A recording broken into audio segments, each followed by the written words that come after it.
Je m'appelle Gauthier Sergent, j'ai 43 ans. Je suis originaire du Pas-de-Calais, un grand département de voile. En fait, j'ai fait des études d'ingénieur mécanique et j'ai fini mes études, mon stage de fin d'études que j'ai fait en Nouvelle-Zélande. Et c'est un peu ce qui m'a lancé, c'était chez North Sails, et c'est ce qui m'a lancé dans le milieu. Ils ont une section ici dédiée à la voile à l'université d'Auckland, donc j'ai continué ce cursus. North Nouvelle-Zélande m'a offert un boulot, ça s'est bien passé. Et donc je suis venu en Nouvelle-Zélande pour 6 mois et je suis reparti 11 ans après. Je suis revenu en France pour faire le projet Groupama, le Volvo 70. Et puis on s'est retrouvé donc à Lorient, en Bretagne, et de fil en aiguille, la course s'est super bien passée. Après, je suis allé aux États-Unis pour m'occuper de la production des voiles 3D à Minden, dans le Nevada. Je suis resté 3 ans, c'était intéressant, ça a changé un petit peu de l'aspect design, c'était plus du management et de la production. Et suite à ça, je suis rentré en France pour reprendre un peu le cours des designs avec tous les bateaux offshore qu'on a en France, les IMOCA et les Ultimes. On est quand même assez vernis de ce côté-là. Et par la même occasion, j'ai repris depuis 1 an la direction de North Sails France, suite au départ de Greg Evrard qui avait repris l'équipe Corum l'épargne. Et peu de temps après, on m'a demandé si ça m'intéressait de rejoindre Ineos. Et puis j'ai pas hésité trop longtemps, il y avait des gens que je connaissais dans l'équipe. Et puis sur le papier quand même un sacré potentiel. Quand on voit l'équipe navigante, le nombre de médailles olympiques, l'expérience, à la tête de l'équipe avec Ben et Grant, il y a quand même aussi beaucoup d'expérience là derrière avec des multiples coupes et autres trophées remportés, et puis des solides personnes au poste clé. Donc, voilà. Moi je suis responsable du dessin de voile dans l'équipe. Donc c'était quand même une grande volonté des Kiwis, après avoir remporté la coupe, de revenir à des voiles souples pour se rapprocher un peu de la pratique plus courante de la voile que les gens connaissent. On hisse en aile une voile, de limiter un peu le poids aussi, parce qu'une aile c'est assez lourd, et puis de limiter tout l'aspect manutention logistique autour des ailes. On a le droit de fabriquer 10 grands voiles et 28 voiles d'avant sur toute la durée de la campagne, donc que ce soit de voile de test ou voile de course. En fait, chaque équipe a un panel de voiles d'avant parmi lesquelles elle choisit, donc c'est des changements de taille et de forme en fonction des conditions de vent. On observe entre, on va dire, 5 à 6 codes de voile d'avant, et on voit 2 à 3 codes de GV en fonction des ranges. C'est des grands voiles double pot, en gros, si on traduit littéralement. C'est simplement 2 voiles qui sont hissées sur un mât qui a une section en D. Donc il y a 2 ralingues et on hisse en gros 2 GV derrière le mât qui sont ensuite connectés pour ne pas se séparer. Et on a le droit à avoir certains contrôles sur ces voiles. Donc il y a une zone qui est définie dans la partie haute du mât sur 4 mètres et dans la partie basse du mât jusqu'à 1,50 m au-dessus de la boule de pied de mât, où là on a le droit d'avoir des mécanismes pour contrôler la forme de la voile ou d'autres choses. Donc c'est assez ouvert de ce côté-là. Entre les deux, on a le droit de rien faire.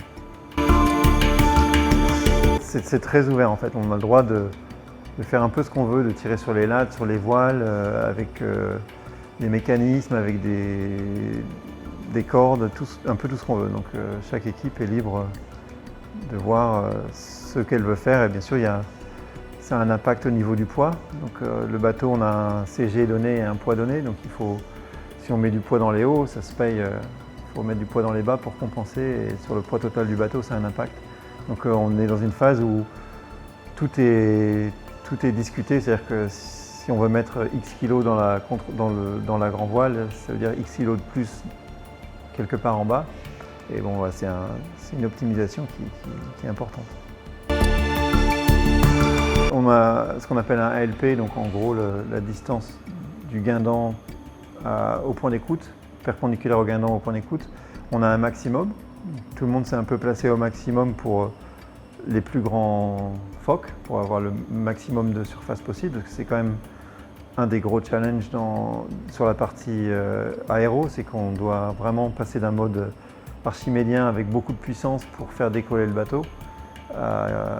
Dès qu'on est en mode foilant, il faut vraiment réduire, on a trop de puissance et trop de traînée. Il faut vraiment réussir en anglais on dit moder, mais je ne sais pas comment traduire ça, mais réussir à aplatir, à creuser et aplatir ses voiles assez fort. Donc on savait que dans le petit temps, on doit pouvoir régater à partir de 7 nœuds, donc c'est quand même très peu. On a besoin du plus grand phoque, donc on a pris la plus grande dimension possible. Et après, si on veut réduire la bordure de notre phoque, ça veut dire que soit il faut accepter d'avoir un point d'écoute haut pour que ça borde sur le même point de tir. Et pour l'effet de plaque, on veut que notre bordure soit collée au pont pour une efficacité aéro avec l'effet de plaque. Du coup, ça imposerait d'avoir différents chariots de génois, et ça pèse son poids et ça veut dire des systèmes en plus. Côte 0, c'est la même chose, on a une bordure, enfin un LP max, donc c'est un peu l'équivalent de la bordure maximum. On a une longueur de chute minimum et un LP minimum, c'est-à-dire qu'on n'a pas le droit on n'aurait pas le droit de mettre un petit drapeau grand comme ça à l'avant et dire j'ai un côte 0. Donc il y a un mini et un maxi, et après on doit juste rentrer dans ces paramètres-là. Dans cette optique de réussir à augmenter le range de puissance des voiles, donc de très puissant à très peu puissant finalement avec très peu de traînée, tout l'enjeu est d'essayer d'aplatir les voiles le maximum possible et les creuser pour le décollage avec ce qui nous est donné de jouer. Donc finalement ça reste, hormis la grand voile où on a le droit d'avoir des systèmes de contrôle un peu plus évolués, mais sur les voiles d'avant ça reste la tension d'été, le CUNY, enfin c'est une chose que tout le monde pratique. Et donc avec ça on essaie de jouer sur les matériaux, sur les structures pour essayer d'améliorer cette capacité à changer la forme.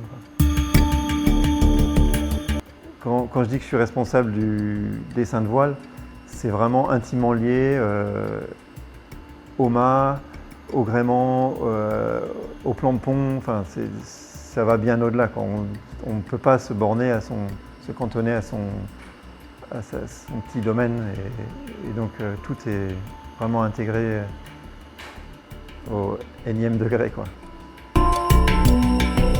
Ça m'est arrivé, ouais. Je suis allé pas ici, pas en Nouvelle-Zélande, parce qu'on a quand même, il faut du temps de pratique pour les marins, on n'a pas beaucoup de temps, il y a beaucoup de choses à assembler, de priorités. Mais ouais, à Cagliari en Angleterre, j'ai fait quelques sessions pour prendre un peu la conscience de la dynamique du bateau, de ce qui se passe, de comment les marins visionnent aussi les voiles finalement, parce que nous on les voit toujours d'un autre plan. Donc quand on discute, c'est important d'avoir les mêmes références. On a des caméras bien sûr, mais c'est jamais la même chose.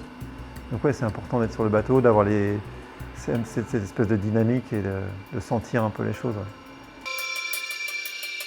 C'est assez étrange, surtout sur notre premier bateau où on avait des francs-bords très hauts. Donc en fait, on voit pas, c'est pas comme sur un multivolant où on voit l'eau et on voit la hauteur. On a très peu d'idées de quelle hauteur on vole en fait. Parce qu'à part le barreur, les autres ne voient pas vraiment le plan d'eau. Donc on regarde les voiles et puis après on a l'horizon un peu bouché. Et souvent les gens dans le chase boat, on entend des réactions ou des inquiétudes parce qu'on vole un peu haut et sur le bateau on ne s'en rend pas compte. Donc c'est assez troublant. Et puis on prend beaucoup de jets dans les virages, les manœuvres, les abattés, les virements de bord, on est plaqué sur les parois, donc pour les grinders, pour les barreurs, et quand on change de côté, c'est des choses qui ne sont pas anodines, quoi. Ouais. C'est pour ça qu'on le fait en fait, qu'on soit dans le bureau d'études ou autre, l'objet final, l'aboutissement c'est le bateau, c'est ça, quoi. Oui, je navigue, alors très peu, je fais très peu de régates finalement parce que je suis toujours un peu à droite à gauche et puis on a quand même des horaires assez exigeant, donc c'est difficile de s'engager avec un équipage et de dire je vais venir tous les week-ends m'entraîner. Mais j'ai la passion de naviguer. Du coup, je me ramène sur des supports un peu plus faciles.